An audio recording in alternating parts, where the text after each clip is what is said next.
It appears Luka Doncic has dropped some serious weight already this offseason.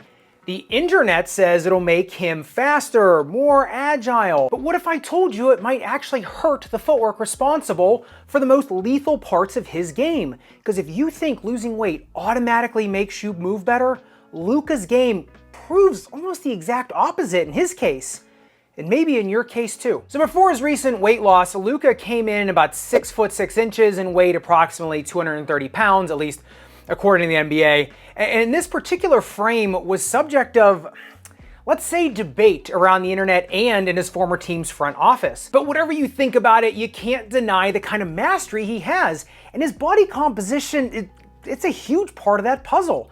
Plus, you know, the same people calling him the Hamburglar are also the same people who throw their backs out sneezing. So there's also that. Listen, no one has ever accused Luka of being a speed demon. He really has just mastered the art of using his body mass to control and dominate space, absorb contact, and key in this, maintain balance, because none of this stuff he does matters if he's off axis when he shoots and the ball bricks off the rim. His size allowed him to bully defenders, like creating separation, not through quickness, but through what I call, let's say, strategic physicality. The best example of the benefits of his particular body composition is his signature move, the step-back jumper. That move requires a sudden deceleration and a controlled backwards motion right afterwards. Luka's mass and where that mass is concentrated provided the necessary inertia to execute this move with real pinpoint accuracy, allowing him to create that space while also, like I keep saying, maintaining his balance. Because biomechanically, his center of mass is located more anterior and superior, or higher and forward,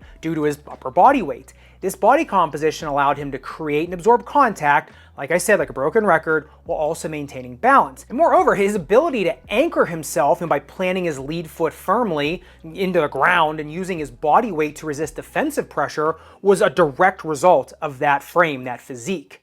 All right, I'm sure a lot of you will recognize this. This is the grip test ramp where I put shoes on it to test static grip. And when I test them, I put them on here and tilt it until the shoe breaks traction. This one's a particularly good one, but this will test what we call static grip. Now this can standardize the grip for any shoe, any weight, because when you incline these on an inclined plane, the force of gravity and the force of friction cancel each other out. What you're left with is then just the static grip of the rubber. Now that's on an inclined plane. But the key difference to when this floor is laying horizontal, right, like in a real game, is that when this floor is horizontal, and how normal people use their basketball flooring, a concept called ground reactive forces comes into play. This is where we get what the dynamic grip of a shoe is, right? That's why I talk about static versus dynamic grip.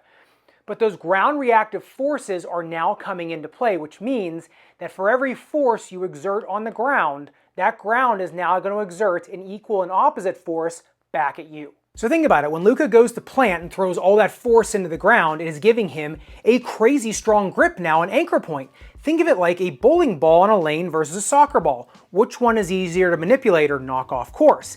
Then when he goes to step back, those ground reactive forces give him fantastic energy return, plus his high forward center of mass almost acts like a ballast when rocking backwards. That provides him almost like a near perfect balance point for a step back jumper, or just even a jumper after hitting the brakes and the defender is now still going downhill. In essence, I really don't think Luka's previous weight was a hindrance. It was a tool he utilized to dominate the court. His physicality allowed him to control the game's tempo and almost act like Doctor Strange, where he can kind of warp the physical space around him in a way where really only he had the advantage. So here's where things get interesting with the weight loss aspect of it. When Luka loses that trunk mass, especially around like the chest and abdomen, his center of mass is now going to shift posterior or backward and inferior or lower. Not a ton, but enough to matter. Now right off the bat, this sounds like a good thing, right? You better balance because the center of mass drops lower to the floor, almost like a toddler. More agility, less fatigue, right? A little more stamina.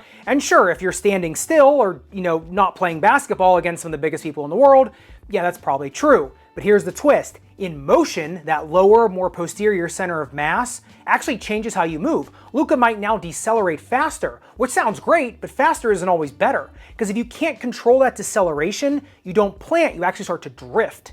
And in Luka's case, that drift could be the difference between a really smooth, controlled step back, a lot of anchoring, and an off-balance fade with no legs under it. Because like I just said, when he had more mass up top, his center of mass acted like a ballast. When he planted, the top half of his body resisted that backward motion. Now that weight is gone, there's just less resistance pulling him forward, so he might spring backward maybe a little bit too easily. It's like pulling back a slingshot without enough tension. And in terms of downhill braking power, it's not just about stopping, it's about controlling the stop, controlling where you stop, applying just enough force to get your body to stillness while still being aligned and upright and balanced, ready to shoot.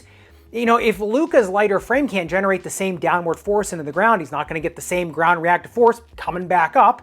And more importantly, he's not going to be able to use mass to control the space and absorb contact. So he may get thrown even further back or just get thrown around side to side. Remember, it doesn't have to be much to matter.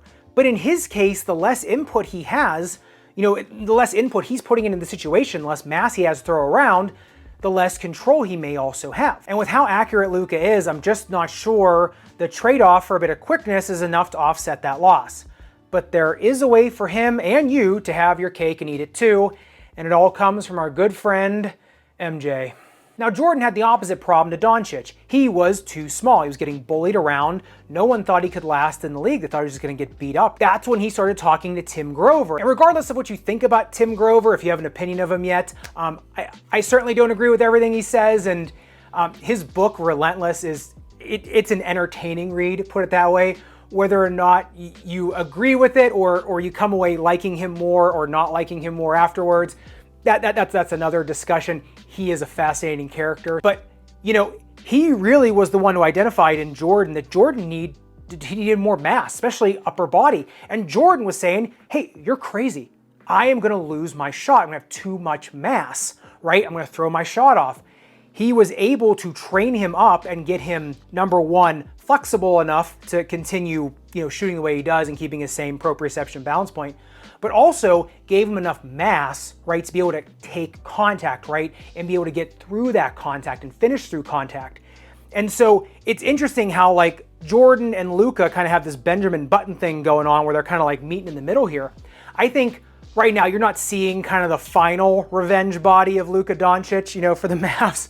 But I do think if he does continue to put on more muscle mass, and if he replaces the mass he had with muscle, then I think that's when you start to see like prime Luka Doncic. I think that's when you get the best of both worlds. So yeah, I think being the healthiest version of yourself is great, right? You're not lugging as much around. And if you're lugging that muscle around, that muscle is helping you, not harming you. So I think as long as Luka replenishes what he lost, then I think he's really got something. If he doesn't, and we go to skinny Luka, I think it's going to be interesting. I think it's going to be really, really interesting to see, just what his stats are. So I'm really looking forward to seeing it. I hope you are too. It's going to be interesting to see, like I said, what his final revenge body is, and he deserves one for the way he got tossed out of, it was crazy. But like I said, I'd love to hear your thoughts in the comments down below. Are you one of those players that kind of uses your frame to dominate space? And do you think, which version of Doncic do you think is going to be the most successful?